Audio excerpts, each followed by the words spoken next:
વિદ્યાર્થી મિત્રો, આજે આપણે ભારતના રાજ્ય જે છે એ રાજ્ય સાથે સંકળાયેલી ચિત્રકળા વિશેની માહિતી મેળવીએ.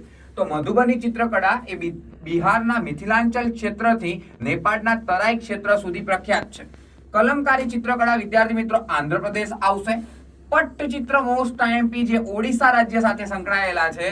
મંજૂસા ચિત્રકળા બિહારના ભાગલપુર વિસ્તારમાં છે. તમારે કમેન્ટ બોક્સમાં મને એ જણાવવાનું છે કે મંજૂસા ચિત્રકળાને અન્ય કયા નામે ઓળખવામાં આવે છે. પૈઠકાર ચિત્રકળા ઝારખંડ, પશ્ચિમ બંગાળ, ઓડિશા આવશે.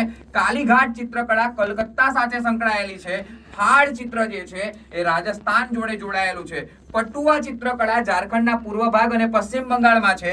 થાંકા ચિત્રકળા સિક્કિમ, હિમાચલ પ્રદેશ અને અરુણાચલ પ્રદેશમાં. ચેરિયાલ લપેટન ચિત્રકળા મોસ્ટ આઈએમપી વિદ્યાર્થી મિત્રો તેલંગાણા સાથે જોડાયેલી છે. સોહરાઈ કોહબર ચિત્રકળા ઝારખંડ આવશે અને પિઠોરા ચિત્રકળા સાથે ગુજરાત રાજ્ય સંકળાયેલું છે. આવી જ માહિતી માટે અમારી ઇન્સ્ટાગ્રામ ચેનલને ફોલો કરો.